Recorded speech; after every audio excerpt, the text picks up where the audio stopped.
Hey guys, and welcome back to the randomized KO Pokemon Team series. We're now moving on to easily the best Emoto ever and my favorite Emoto ever, Uwe. So let's dive right in. Pokemon number 1 of Uwe's team is Gengar. Not bad. Uwe gets to use a powerful ghost type, although whether she'd be terrified of it is the question. Now Gengar isn't as good in Gen 1 as it is nowadays due to the lack of its Mega and Gigantamax forms, but it's still pretty strong. It's got killer special and speed, which means it'll hit like a truck, and its moveset is decent despite the slight lack of stab moves. Overall, while Gengar is more limited in Gen 1, it would still be a valuable team member to have. Really fast and hard hitting. Pokemon number 2 for Uwe is Farfetchd. Oh, well, a bird, bird, bird. But bird's a word, oh, well, a bird, bird, bird. Well, a bird is a word, oh, well, a bird, bird. But bird's a word, oh, well, a bird, bird, bird. But bird's a word, oh, well, a bird, bird, bird. Well, a bird is a word. That's a pretty big drop. Of the flying-type birds in Kanto, Farfetchd is easily the weakest. It is one of the Pokemon that a lot of people wanted an evolution for to make it better. And granted, it did kind of get one in Gen 8, even though that Farfetchd is a regional variant. But prior to that, Farfetchd, as far as I know, was never used. Its stats are pretty subpar, even though it did get an attack boost in Gen 7. And its moveset is not too impressive either. Seriously, why are Peck and Fly its only flying-type moves?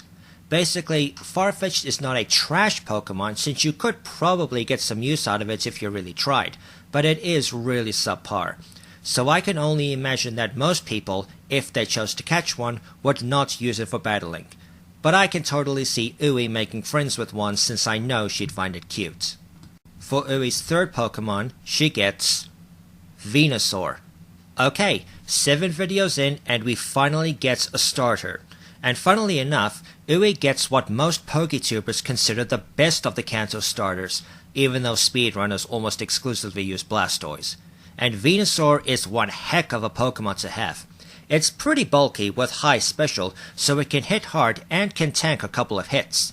And it learns some pretty good grass-type moves, although the almost complete lack of poison moves is puzzling. It doesn't get to use Sludge in Gen 1, which would have been welcome.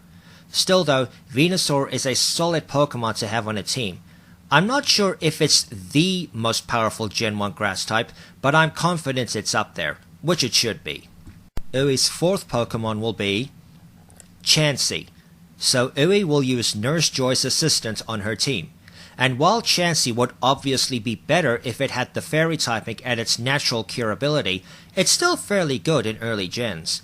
While its attack and defense are practically non-existent, its HP is through the roof, and its special is pretty good too, so it'll take some time to take this thing down. And being a normal type up until Gen 6, it has a really impressive moveset, so you have a few routes you could take with a Chansey. So while it may not be as good in Gen 1, it would still make a very useful team member. Pokemon number 5 of Uwe's team is Pidgeot. That's pretty good. As with Gengar, it would be better if it had its Mega, but Pidgeot is still a strong Pokemon to have. While its stats may not be amazing, they're still well balanced, and it does have respectable speed. Its list of moves may not include some of the more hard-hitting moves that Pharaoh and Dodrio can learn, like Drill Peck and Tri-Attack, but it's still acceptable. Takedown, Double Edge, Hyper Beam, those are still good moves. But while Pidgeot is still a strong Pokemon and would be a good asset, it is kinda overshadowed by other regional birds. Now I don't know if Uwe is afraid of heights, but if not, imagine her flying on this thing. And the last Pokemon of Uwe's team is Sandslash. Pretty good. It's not a Rhydon, but Sandslash is still solid. It's got nice attack and defense, and given that it's smaller than most other Gen 1 ground types, it's fairly nimble. Its moveset is pretty standard for a pure ground type. Nothing to really point out. Basically, Sandslash is good for what it is. Hits hard, fairly tanky, a bit faster than other ground Pokemon, though not Dugtrio obviously. It's an above average Pokemon, though I assume it's kinda been overshadowed by its Alola form. And that's it for Uwe's Gen 1 team. From the look of it, she has some solid team members, Although, would she be interested in being a trainer is the question. We all know Uwe is as soft as a marshmallow, so she may not really have the drive to want to train Pokemon, at least for battling. So maybe she'd find other uses for them. What do you think? As always, please rate, comment and subscribe. Don't forget to follow me on Twitter, consider backing me on Patreon, and remember to stay chilled.